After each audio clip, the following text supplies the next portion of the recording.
ओम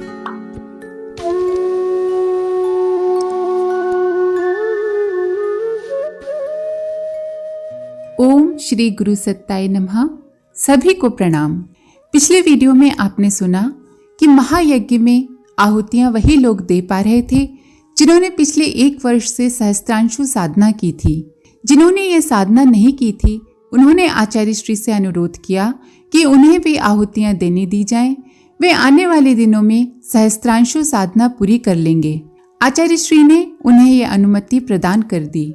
गायत्री परिवार के बारे में परम पूज्य गुरुदेव ने कहा कि ये अभियान नैतिक, सांस्कृतिक और आध्यात्मिक उत्कर्ष के लिए है। इसका उद्देश्य मनुष्य में देवत्व का उदय और धरती पर स्वर्ग का अवतरण है। इसी दौरान 4 लोगों ने अपना जीवन और अपने साधन समाज के लिए समर्पित करने का निश्चय किया। आचार्य श्री ने इसे आत्म बलिदान का नाम दिया। आइए अब आगे बढ़ते हैं। वानप्रस्थ कोई बंधन नहीं है, वह निवृत्ति है, आसक्ति और प्रलोभनों से मुक्ति। आचार्य श्री ने कहा था। उस गोष्ठी में 4 समर्पित कार्यकर्ताओं के अलावा और भी कई लोग एकत्रित थे। आचार्य श्री साधकों से कह रहे थे, वानप्रस्थ का अर्थ है वन की ओर मुंह करना। घर परिवार, व्यवसाय, धन, यश आदि ओढ़ी हुई जिम्मेदारियों और मानसिक बाधाओं से मुक्त होकर प्रकृति के खुले आंगन में जाना, अपनी आत्मा का विस्तार करना। एक साधक ने पूछा था कि बलिदान की यह परंपरा क्या आगे भी चलेगी या इन 4 लोगों के साथ पूरी हो गई? प्रश्न सुनकर आचार्य श्री हंसे। उन्होंने कहा, ये ना तो आरंभ है और ना अंत। प्राचीन काल में लोग ब्रह्मचर्य और गृहस्थ के बाद वानप्रस्थी बनते थे। बीच में ये परंपरा लुप्त हो गई। छिटपुट रूप में बीच बीच में वानप्रस्थ होने लगे। अब आगे इस संस्कार की बड़ी जरूरत पड़ेगी।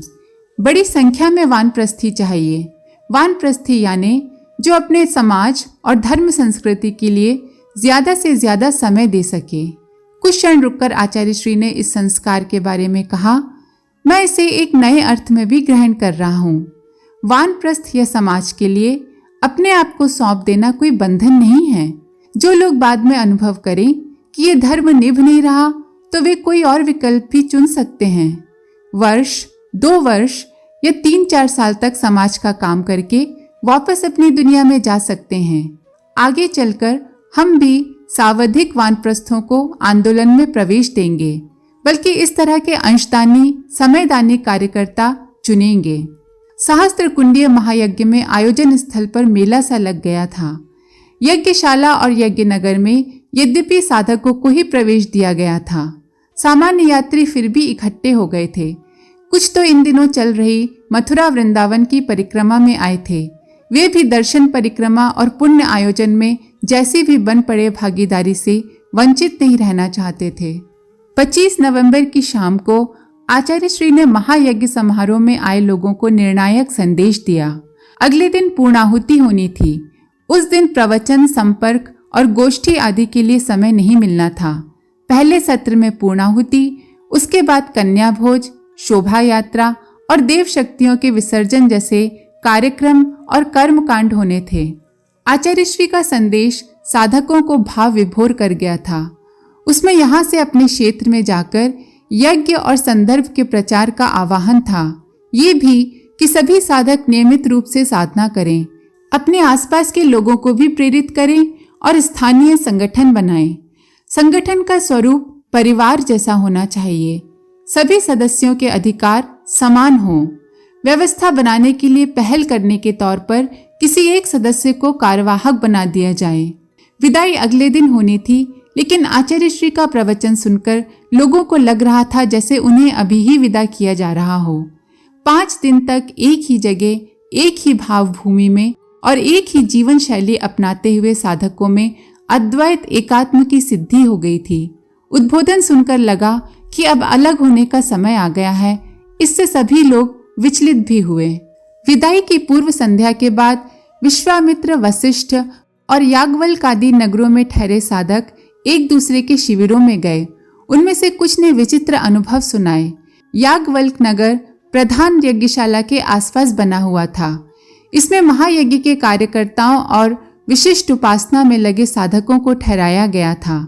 यज्ञशाला में हवन कुंडों पर समिधा और हवन सामग्री पहुंचाने का काम देख रहे रविशंकर शुक्ल को विचित्र अनुभूति हुई थी। उन्होंने बताया कि सभी कुंडों पर हवन सामग्री समय पर पहुंचती रहे, इसकी व्यवस्था के साथ अतिरिक्त सामग्री जमा नहीं होने देने की सावधानी भी बरतना थी। चिंता हो रही थी कि दोनों में तालमेल कैसे बनेगा। आयोजन से पहले हुई गोष्ठियों में आचार्य श्री के सामने जब यह समस्या रखी गई तो उन्होंने सिर्फ इतना ही कहा कि निमित्त मात्र भव, तुम तो माध्यम मात्र हो, व्यवस्था देव शक्तियों और ऋषि सत्ताओं को ही करनी है। आचार्य श्री के इस आश्वासन के बाद रविशंकर की चिंता कुछ कम हुई, लेकिन रह रहकर फिर भी शंकाएं मन में उठने लगती थीं। यज्ञ आरंभ होने के एक दिन पहले वे गायत्री तपोभूमि के पास बने मंडप में गए। वहां हवन सामग्री की बोरियों को संभालने के लिए भीतर घुसे ही थे कि देखा एक युवा साधु भंडार में बहुत सी बोरियों को गिनता हुआ सा आ रहा है। रविशंकर को आशंका हुई कि ये चोरी के इरादे से अंदर आया है। उन्होंने रोकना चाहा, कुछ कहने ही वाले थे कि उस साधु ने स्वयं ही मुड़कर देखा और नाम लेकर पुकारा, रविशंकर जी, आपकी सहायता के लिए ऋषियों ने मुझे यहाँ भेजा है। मेरी तरह और भी सन्यासी आए हैं, वे भी आपका हाथ बटाएंगे। अपना नाम सुनकर रविशंकर साधु का मुंह देखते रह गए, फिर भी अचानक विश्वास नहीं हुआ। रविशंकर ने भंडार के द्वार की ओर देखा, वहां दो युवा साधु पहरा दे रहे थे। आश्चर्य की बात यह थी कि उनके शरीर के ऊपर का हिस्सा ही दिखाई दे रहा था, धड़ से नीचे पैर दिखाई ही नहीं दे रहे थे। उनका अर्ध शरीर चलता फिरता दिखाई दे रहा था। रविशंकर ने बताया कि इस घटना के बाद उन्हें यज्ञशाला में कुछ अपरिचित सन्यासी कई बार दिखाई दिए। वे समिधा, हवन सामग्री और घी आदि वितरित करते दिखाई दे रहे थे। उन कुंडों के आसपास ऐसे सन्यासी अक्सर दिखाई दिए जहां कोई कार्यकर्ता नहीं होता। उनके हाथों में सामग्री से भरी टोकरी रहती थी। रविशंकर ने कुछ स्थानों पर उन साधुओं से संपर्क करना चाहा, पर वे सफल नहीं हो सके। यज्ञ नगर में आए साधकों को अपनी कष्ट कठिनाइयों को दूर होने से लेकर अंतर जगत की यात्रा करने के कितने ही अनुभव हुए थे। उनमें से कुछ का ही आदान प्रदान किया जा सका। लोग डरते सकुचाते कहते और कहते कहते चुप हो जाते। पूर्ण आहुति की पूर्व रात्रि थी। उस दिन बृहस्पति ने विशाखा नक्षत्र में प्रवेश किया। आकाश में जिस समय ये घटना घट रही थी, उसी समय यज्ञ नगर में रंगमंच पर एक नाटिका अभिनीत की जा रही थी। उसमें राधा कृष्ण के दिव्य भावों का निरूपण किया गया था। अचानक कलाकारों और सामने बैठे दर्शकों ने अनुभव किया कि चंद्रमा की किरणें शीतल हो गईं और चारों तरफ दुधिया चांदनी फैलती प्रगाढ़ होती जा रही है। कार्तिक माह की अंतिम तिथियों में भी शरद पूर्णिमा जैसी कला निखरने लगी।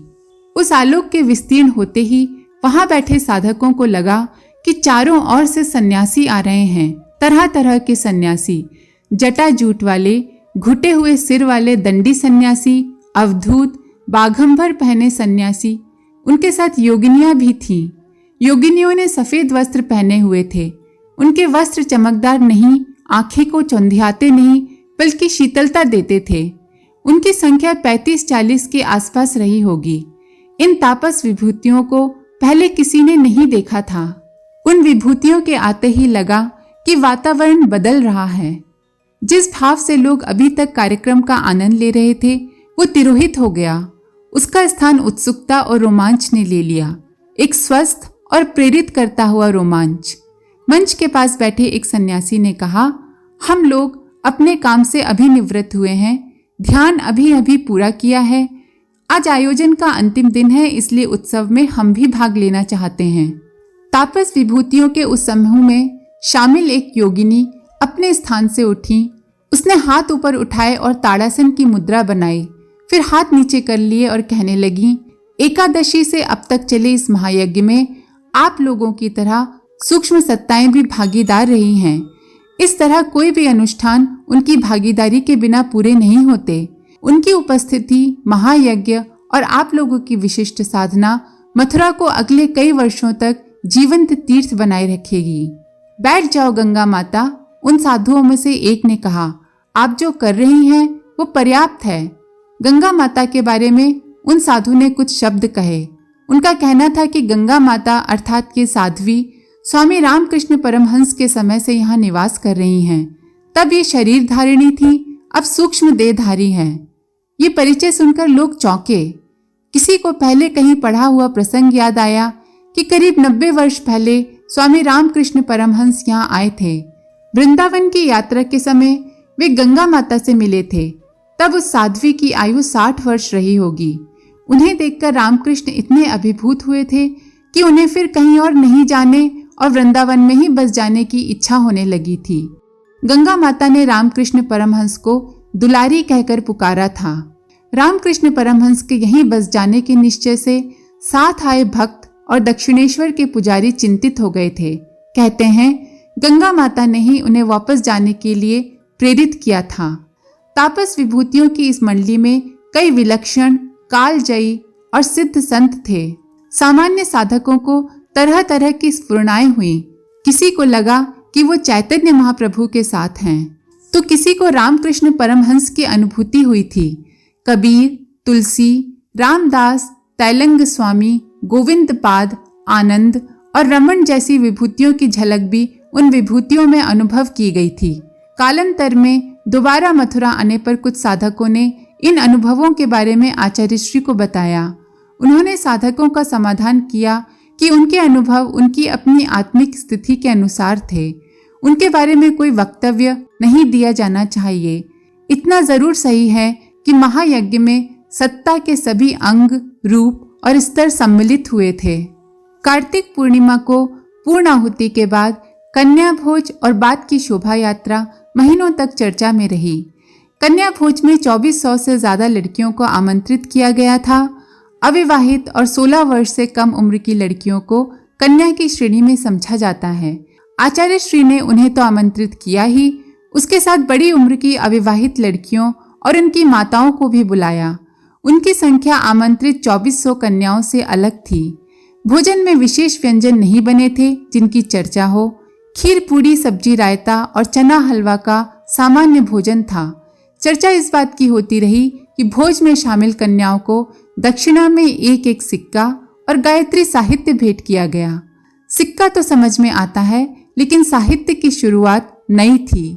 मथुरा के तीर्थ पुरोहित कह रहे थे, किसी की टिप्पणी थी कि गायत्री वाले श्री राम के बारे में लोग गलतफहमी में थे। सोच रहे थे अन्नी दुअन्नी में लड़कियों को निपटा देंगे, लेकिन कलदार सिक्का निकाल दिया। किसी की राय थी कि गायत्री माता ने सोने चांदी की वर्षा करा दी होगी। किसी की टिप्पणी थी कि गायत्री माता खुश होती हैं तो किसी को अशर्फियों का घड़ा नहीं दे देती, बल्कि उसकी चेतना में ऐसा प्रकाश उत्पन्न करती हैं कि वो सफल होता चला जाता है। ये टिप्पणी करने वाले आचार्य श्री को उद्धृत कर रहे थे। ब्रह्म दक्षिणा के रूप में गायत्री चालीसा, गायत्री की दिव्य शक्तियां, सहस्त्र नाम, गायत्री उपासना कैसे करें और संक्षिप्त रामायण पुस्तकें दी गई थीं। कन्याओं के लिए यह साहित्य चांदी के कलदार सिक्के से ज्यादा महत्वपूर्ण था। कन्या भोज के बाद निकले जुलूस के बारे में मथुरा वालों की राय थी कि अपने जीवन काल में वे पहली बार इस तरह का समारोह देख रहे हैं। ये राय व्यक्त करने वालों में 70 पार कर चुके लोग भी थे। मुंबई से आए पत्रकार सीताराम राठी ने अपने रिपोर्ट में लिखा था कि जुलूस के आगे भगवान कृष्ण, देवर्षि नारद, राजा हरिश्चंद्र, भगवान बुद्ध, महात्मा गांधी, महर्षि दयानंद आदि के दर्शनीय चित्र झांकियां सजाकर निकाले गए थे। गायत्री मंत्र से युक्त यज्ञ भगवान का रथ जुलूस के मध्य में चल रहा था। यज्ञ भगवान के रथ में गायत्री मंत्र की हस्तलिखित पुस्तकें और गायत्री का भव्य चित्र था। 10 सफेद अश्व इस रथ को खींच रहे थे। इस रथ के पीछे आचार्य श्री पैदल चल रहे थे। उनके बाद गायत्री परिवार की शाखाओं के उपासक झंडे और बैनर लिए चल रहे थे। पीछे महिलाओं की कतार थी। वह कतार 1 फरलांग दूर तक चली गई थी। जुलूस ने 5 मील के घेरे में नगर परिव्रज्या की। करीब 2 बजे आरंभ हुआ यह जुलूस शाम को 9 बजे वापस तपोभूमि पहुंचा। सहस्त्र कुंडीय महायज्ञ के इस तरह के वृतांत पत्र पत्रिकाओं में महीनों तक छपते रहे। आज के लिए इतना ही। आप सभी का धन्यवाद। ओम शांति। हमारे YouTube चैनल को सब्सक्राइब करें और बेल आइकन को दबाकर ऑल पर क्लिक करें ताकि नोटिफिकेशंस आपको मिलती रहें।